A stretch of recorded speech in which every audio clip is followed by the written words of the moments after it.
Assalamualaikum warahmatullahi wabarakatuh. Alhamdulillah wassalatu wassalamu ala rasulillah la haula wala quwata illa billah. Sahabat sekalian, kita berjumpa di dalam program Cangkir Tasawuf Modern episode 186. Hari ini kita akan melakukan kajian menarik berdasarkan pada komentar yang ada di dalam forum kita.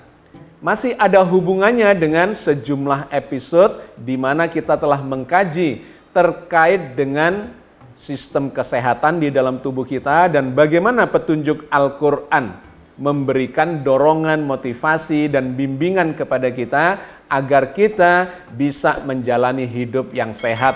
Dan ketika sakit, kita tahu caranya bagaimana untuk mengembalikan kesehatan itu di dalam mekanisme keseimbangan tubuh kita.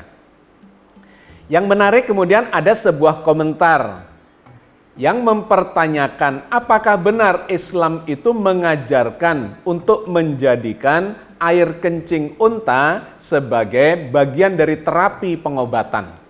Dikarenakan kita juga mendengar dan melihat di sekitar kita terjadi kontroversi terkait dengan terapi air kencing itu. Bahkan sesungguhnya ini sudah berumur ribuan tahun. Jauh sebelum Nabi Muhammad lahir pun, sesungguhnya terapi dengan menggunakan air kencing itu sudah dikenal di bangsa-bangsa seperti Cina, India, Mesir, Afrika, dan kemudian juga di Timur Tengah.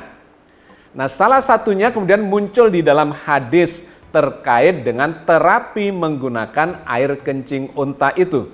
Di mana hal itu di kalangan umat Islam sendiri, bahkan di kalangan para ulama, termasuk madhab-madhab, ya, imam madhab, juga terjadi perbedaan. Nah, hari ini kita akan menyisihkan waktu kita untuk melakukan kajian dalam dua sisi pendekatannya. Yang pertama dalam pendekatan dalilnya, dan yang kedua dalam pendekatan data-data atau penelitian ilmiahnya. Nah, sahabat sekalian, mari kita lihat terlebih dahulu sumber informasi dari terapi menggunakan air kencing unta itu. Di manakah informasi itu bersumber atau berada? Yang jelas di dalam Al-Quran tidak terdapat informasi terkait dengan penggunaan air kencing unta itu untuk dijadikan sebagai obat. Itu terdapat di dalam hadis. Ada sejumlah hadis dan saya akan mengutipkan dua hadis yang paling tinggi levelnya, yaitu yang sahih dari hadis Imam Bukhari. Yang menarik, ada dua hadis yang kemudian ini harus dikaji secara proporsional apa yang dimaksudkan oleh informasi hadis itu. Benarkah air kencing unta itu bisa digunakan sebagai obat untuk menerapi sejumlah penyakit yang mengenai pada seseorang? Berikut ini hadis yang pertama. Muslim bin Ibrahim telah menceritakan kepada kami. Salam bin Miskin menceritakan kepada kami. Thabit menceritakan kepada kami dari Anas radhiyallahu an, bahwa ada orang-orang yang menderita sakit berkata, "Wahai Rasulullah, berilah kami tempat singgah dan berilah kami makan." Ketika mereka sudah sehat, mereka berkata, "Sesungguhnya iklim Madinah tidak sehat untuk kami." Maka Rasulullah memberi mereka tempat singgah di Harrah bersama unta-unta milik beliau. Beliau bersabda, "Minumlah susunya." Ketika mereka sudah sembuh, mereka membunuh penggembala milik Nabi Shallallahu Alaihi Wasallam dan menghalau atau mencuri unta-unta beliau. Rasulullah pun mengirim pasukan untuk mengejar mereka. Hadis riwayat Bukhari nomor 5685. Secara umum hadis ini menggambarkan bersumber dari Anas radhiyallahu anhu bahwa ada seseorang yang datang kepada Rasulullah untuk minta perlindungan, untuk mendapatkan makanan, dikarenakan mereka adalah pendatang, di mana kota Madinah bagi mereka waktu itu memunculkan ketidaknyamanan, bahkan memunculkan gangguan kesehatan.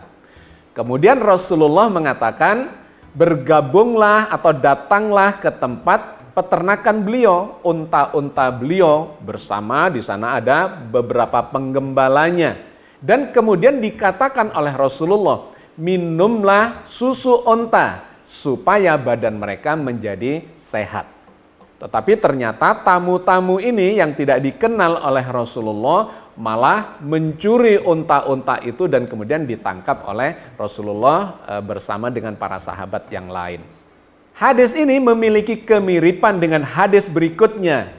Hadis Bukhari nomor 5686. Jadi beruntun. Menceritakan hal yang sama tetapi ada tambahannya di situ. Mari kita baca hadis berikut ini. Musa bin Ismail telah menceritakan kepada kami. Hammam menceritakan kepada kami dari Qatadah, dari Anas radhiyallahu anhu, bahwa ada orang-orang yang datang ke Madinah. Lalu Nabi SAW memerintahkan mereka agar bergabung dengan penggembala untanya, agar mereka bisa minum dari susu dan kencingnya. Mereka pun bergabung dengan penggembala milik beliau, lalu mereka minum susu dan kencing untanya sampai badan mereka kembali sehat. Lalu mereka membunuh si penggembala dan menggiring atau mencuri unta itu. Berita itu sampai kepada Nabi SAW, lalu beliau mengirim pasukan mengejar mereka. Hadis riwayat Bukhari nomor 5686. Secara umum dua hadis ini menceritakan hal atau peristiwa yang sama, yaitu kedatangan tamu yang oleh Nabi diperintahkan ke peternakan beliau, bertemu dengan penggembalanya, dan kemudian diperintahkan untuk meminum. Satunya minum susu unta itu supaya sehat, dan yang kedua tidak dalam bentuk kalimat perintah, tetapi kalimat berita bahwa mereka meminum susu unta dan air kencing unta sehingga menjadi sehat kembali. Kemudian endingnya sama, ternyata mereka membunuh penggembala itu dan kemudian mencuri untanya. Nah sahabat sekalian, dua hadis inilah yang menjadi sumber dari terapi air kencing unta itu. Di mana sesungguhnya hadis yang pertama itu tidak ada perintah untuk minum air kencing unta, melainkan diperintahkan untuk minum susu unta supaya sehat. Tetapi di hadis yang kedua, dari jalur yang berbeda tetapi sumbernya sama, yaitu Anas radhiyallahu anhu, menambahkan di situ dalam bentuk kalimat berita, bukan kalimat perintah yang Rasulullah memerintahkan untuk meminum air kencing unta, melainkan dikabarkan oleh pembawa berita ini, orang-orang itu meminum susu unta ditambah dengan air kencing unta. Nah sahabat sekalian, lantas ada interpretasi penafsiran yang berbeda, yang kontroversial terkait dengan dua hadis ini. Kelompok yang pertama berpendapat bahwa Rasulullah itu tidak memerintahkan untuk meminum air kencing unta itu. Yang diperintahkan adalah minum susu unta, yang jelas-jelas itu adalah minuman yang sehat, yang bergizi. Sehingga kelompok yang pertama mengatakan bahwa tidak ada sunnah Rasul, tidak ada contoh keteladanan Rasul yang menggambarkan bahwa beliau itu minum susu unta dan ditambahkan dengan air kencing unta. Yang ada adalah berita dari sebuah sumber yang mengatakan bahwa orang-orang itu tadi minum air susu unta dicampur dengan air kencing unta. Sehingga di kelompok yang pertama ini tidak memberikan dukungan terhadap terapi menggunakan air kencing unta itu, dikarenakan hadisnya memang tidak menggambarkan Rasulullah memerintahkan atau apalagi mencontohkan. Tetapi ada kelompok yang kedua yang menafsiri ini sebagai sunnah Rasul dan kemudian melakukan itu.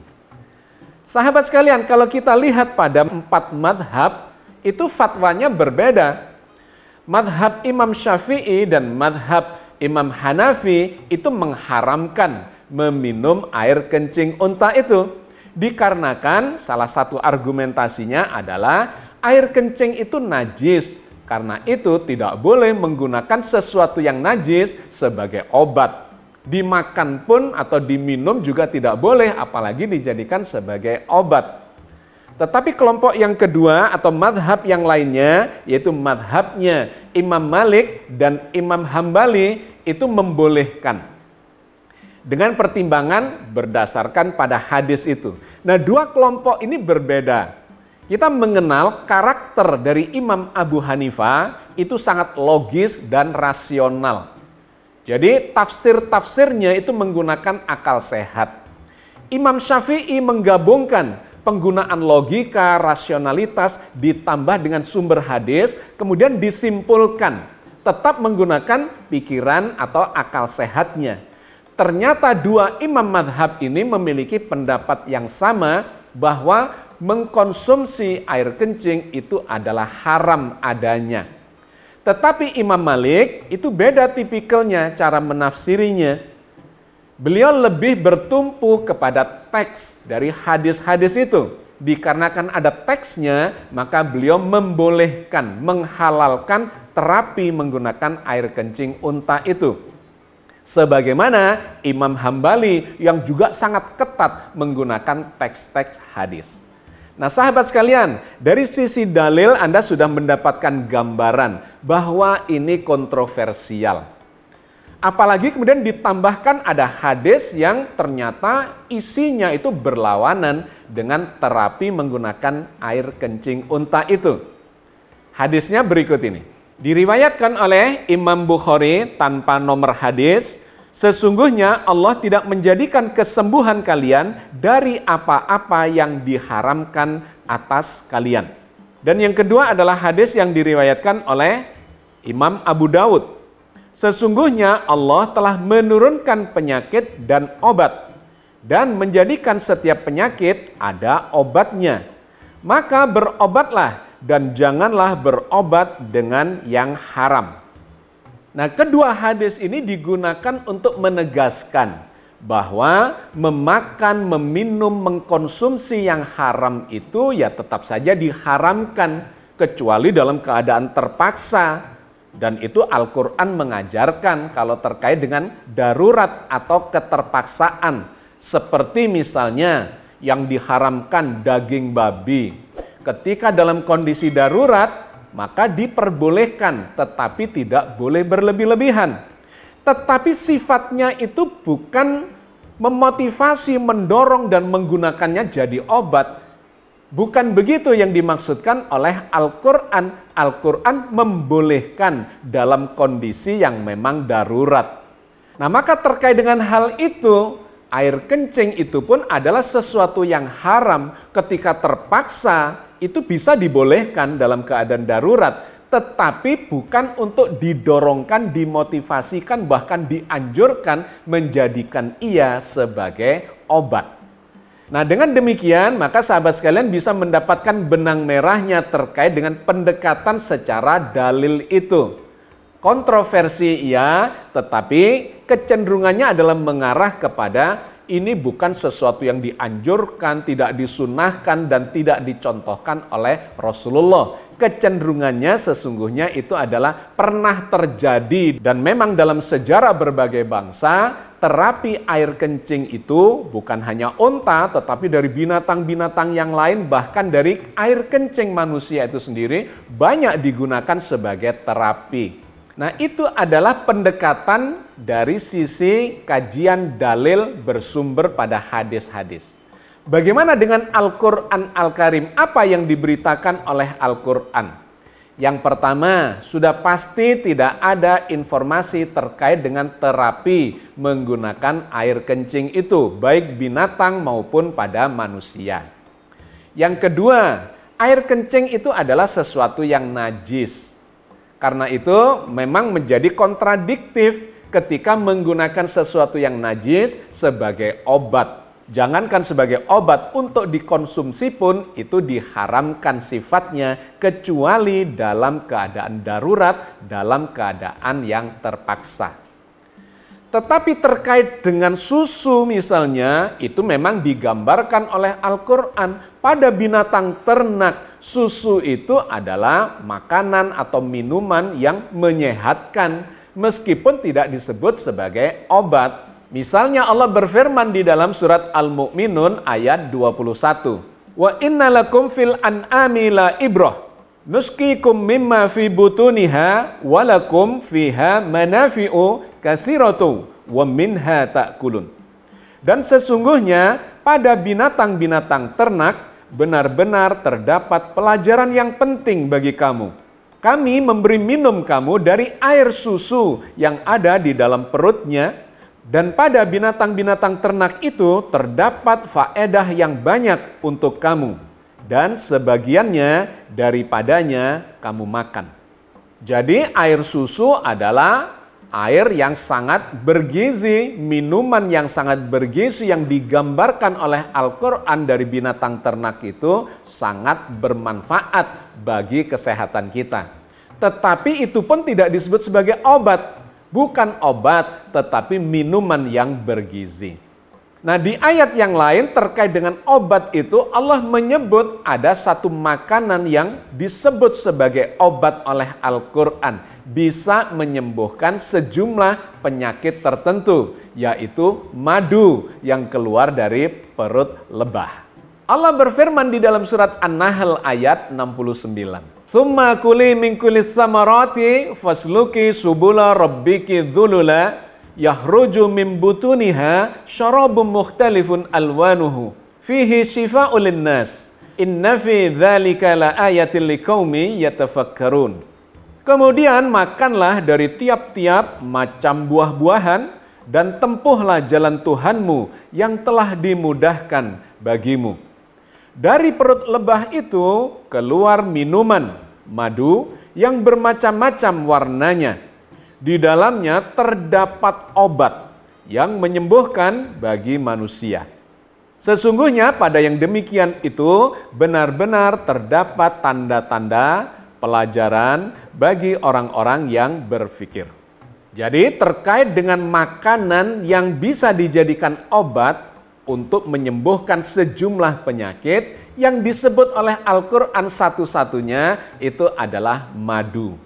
Dan memang secara klinis, ya, secara ilmiah, medis, kedokteran kuno maupun kedokteran modern, timur maupun barat, memang sudah diakui dengan bukti-bukti di lapangan bahwa madu itu memiliki sejumlah khasiat untuk menyembuhkan beberapa macam penyakit. Mulai dari yang bersifat alergi, luka-luka tertentu, radang, infeksi, dan sebagainya, itu memang terbukti secara klinis. Nah, jadi sahabat sekalian, Al-Quran tidak menyarankan, bahkan sama sekali tidak mengutip atau menyinggung terapi terkait dengan air kencing itu, apalagi air kencing unta. Yang digambarkan adalah susu, ya, sebagai makanan sehat atau minuman sehat, dan yang kedua adalah madu.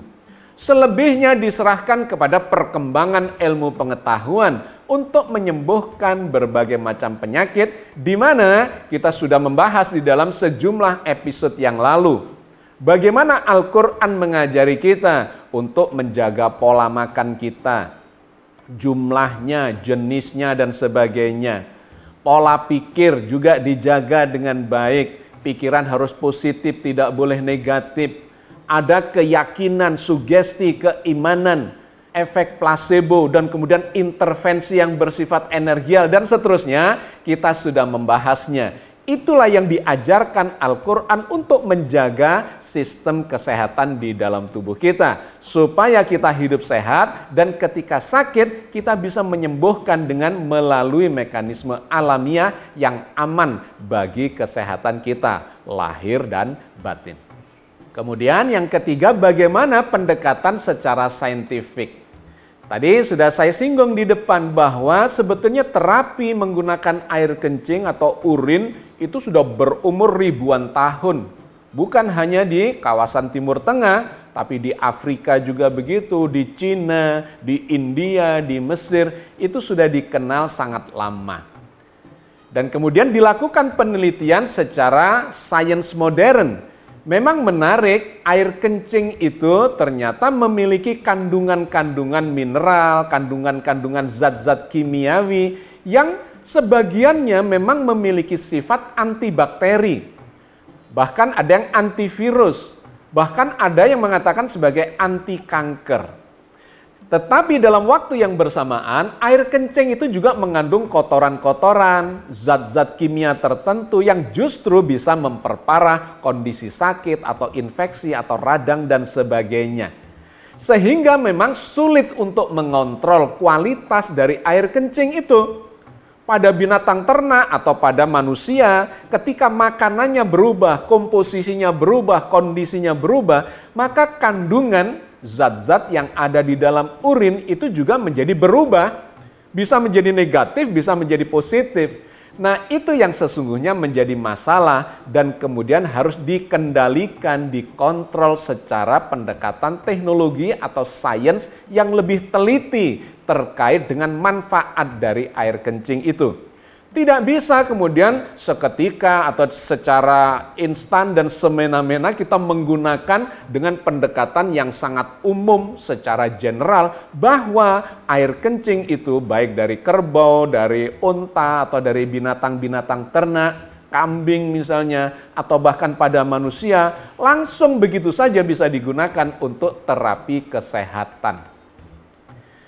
Harus dilakukan kajian-kajian yang lebih spesifik. Air kencing yang seperti apa, kandungan yang seperti apa yang memang memiliki kadar zat-zat kimia yang bisa menyembuhkan radang atau infeksi atau bahkan disebut-sebut sebagai anti kanker itu.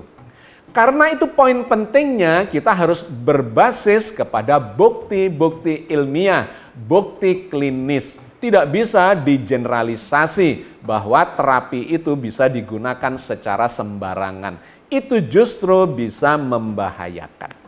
Maka secara umum untuk mendapatkan manfaat yang benar-benar bermanfaat buat kesehatan atau bahkan secara umum untuk mendapatkan kebenaran yang kita tuju, kata Al-Quran, jangan main serampangan, jangan main prasangka, jangan main duga-dugaan saja, melainkan harus dibuktikan secara benar-benar terbukti di dalam keseharian kita. Allah berfirman di dalam surat Yunus ayat 36. Wa ma yattabi'u aktsaruhum inna dhanna la yughni minal haqqi syai'a.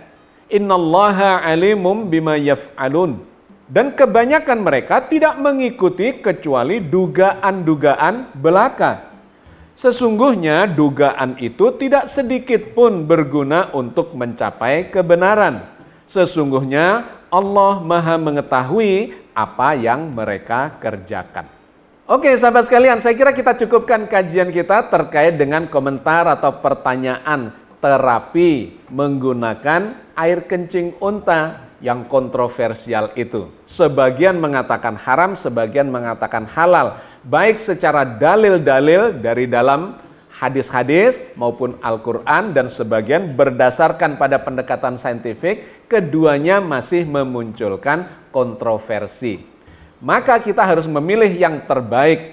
Jangan sampai mengorbankan kesehatan kita dikarenakan kita secara serampangan menggunakan terapi itu. Meskipun sudah terbukti digunakan ribuan tahun, tetapi memiliki ketidakpastian terkait dengan manfaatnya dikarenakan kualitas dari air kencing itu sendiri. Ada manfaatnya, ada madharatnya. Ada zat-zat yang memberikan manfaat untuk mengatasi sejumlah keluhan sakit atau penyakit, tetapi juga ada kotoran-kotoran yang bisa membahayakan terhadap kesehatan itu sendiri. Karena itu, yang harus kita lakukan adalah memberikan bukti yang jelas secara klinis tentang manfaat terapi semacam itu.